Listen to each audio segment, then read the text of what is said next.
Lisons ensemble la Bible. Matthieu chapitre 12. Jésus et le sabbat.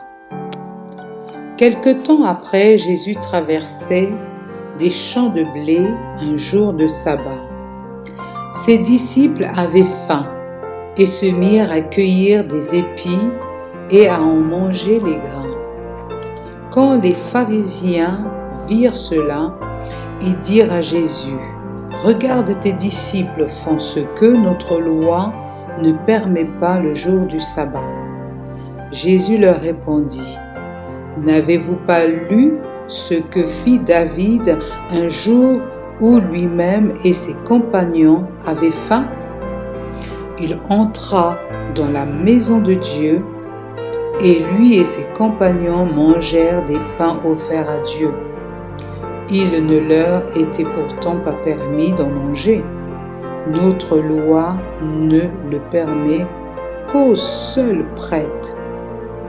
Ou bien, n'avez-vous pas lu dans la loi de Moïse que le jour du sabbat, les prêtres en service dans le temple n'observent pas la loi du sabbat, et cela sans être coupables? Or, je vous le déclare, il y a ici plus que le temple.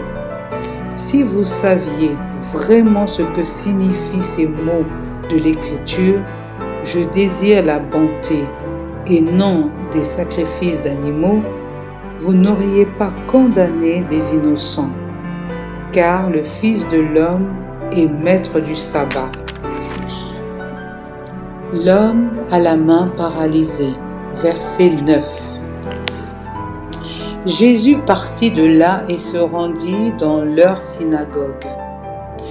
Il y avait là un homme dont la main était paralysée. Les pharisiens voulaient accuser Jésus.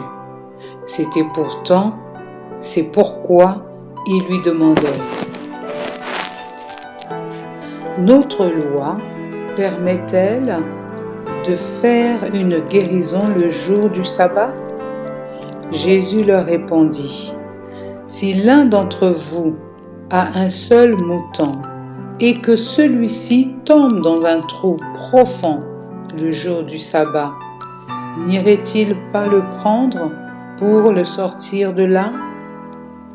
Et un homme vaut beaucoup plus qu'un mouton.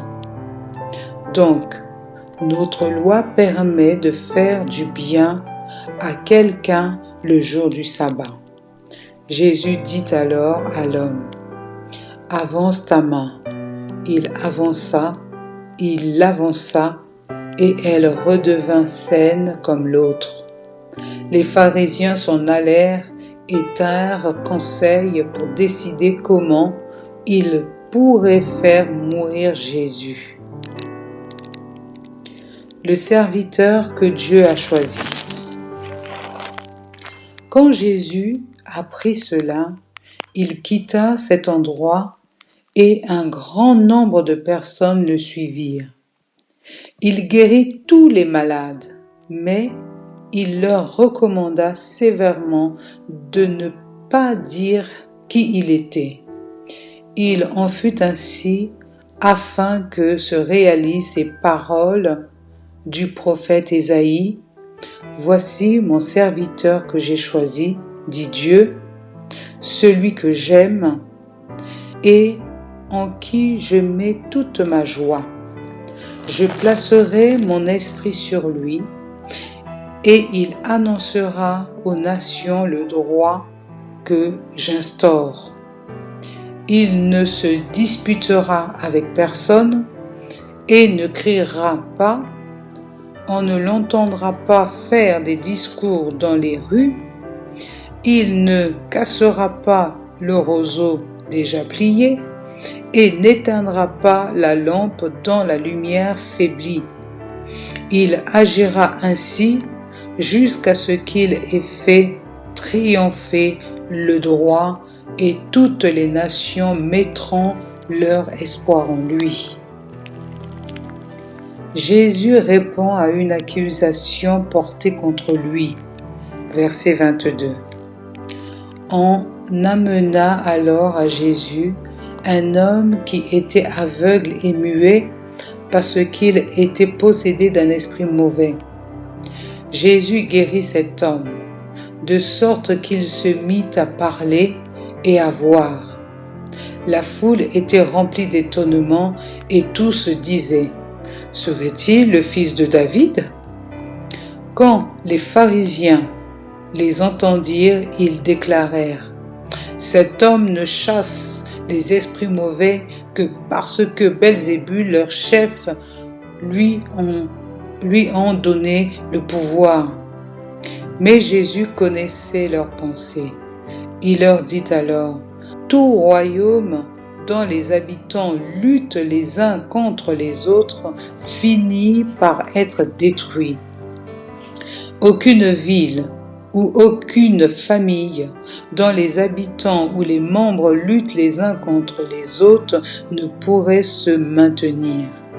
Si Satan chasse ce qui est à Satan, il en est en lutte contre lui-même. Comment donc son royaume pourrait-il se maintenir ? Vous prétendez que je chasse les esprits mauvais parce que Belzébul m'en donne le pouvoir. Qui donne alors à vos partisans le pouvoir de les chasser ? Vos partisans eux-mêmes démontrent que vous avez tort. En réalité, c'est par l'Esprit de Dieu que je chasse les esprits mauvais, ce qui signifie que le royaume de Dieu est déjà venu jusqu'à vous. Personne ne peut entrer dans la maison d'un homme fort et s'emparer de ses biens s'il n'a pas d'abord ligoté cet homme fort. Mais après l'avoir ligoté, il s'en empare de tout dans sa maison. Il s'empare de tout dans sa maison. Celui qui n'est pas avec moi est contre moi, et celui qui ne m'aide pas à rassembler disperse. C'est pourquoi je vous le déclare. Les êtres humains pourront être pardonnés pour tout péché et pour toute insulte qu'ils font à Dieu, mais celui qui fait insulte au Saint-Esprit ne recevra pas de pardon. Celui qui dit une parole contre le Fils de l'homme sera pardonné. Mais celui qui parle contre le Saint-Esprit ne sera pardonné ni dans le monde présent, ni dans le monde à venir. L'arbre et ses fruits. Verset 33. Pour avoir de bons fruits, vous devez avoir un bon arbre. Si vous avez un arbre malade, vous aurez de mauvais fruits, car on reconnaît un arbre au genre de fruits qu'il produit. Bande de serpents, comment pourriez-vous dire de bonnes choses alors que vous êtes mauvais ? Car la bouche exprime ce dont le cœur est plein. L'homme bon tire de bonnes choses de son bon trésor. L'homme mauvais tire de mauvaises choses de son mauvais trésor. Je vous le déclare, au jour du jugement, les hommes auront à rendre compte de toute parole inutile qu'ils auraient prononcée, car c'est d'après tes paroles que tu seras jugé et déclaré soit innocent, soit coupable. La demande d'un signe miraculeux. Verset 38. Alors quelques maîtres de la loi et quelques pharisiens dirent à Jésus : « Maître, nous voudrions que tu nous fasses voir un signe miraculeux. » Jésus leur répondit en ces termes : « Les gens d'aujourd'hui, qui sont mauvais et infidèles à Dieu, réclament un signe miraculeux, mais aucun signe ne leur sera accordé, si ce n'est celui du prophète Jonas. En effet, De même que Jonas a passé 3 jours et 3 nuits dans le ventre du grand poisson, ainsi le Fils de l'homme passera 3 jours et 3 nuits dans la terre. Au jour du jugement, les habitants de Ninive se lèveront en face des gens d'aujourd'hui et les accuseront, car les Ninivites ont changé de comportement quand ils ont entendu prêcher Jonas. Et il y a ici plus que Jonas. Au jour du jugement, la reine du Sud les lèvera en face des gens d'aujourd'hui, se lèvera en face des gens d'aujourd'hui et les accusera, car elle est venue des régions les plus lointains de la terre pour écouter les paroles pleines de sagesse de Salomon. Et il y a ici plus que Salomon. Le retour de l'esprit mauvais. Verset 43.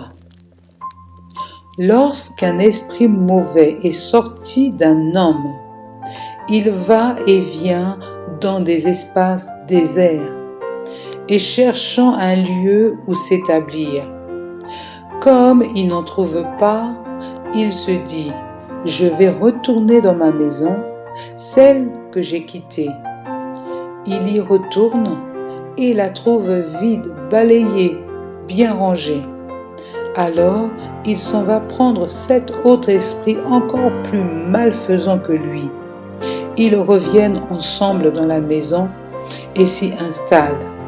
Finalement, l'état de l'homme est donc pire qu'au début, et il en ira de même pour les gens mauvais d'aujourd'hui.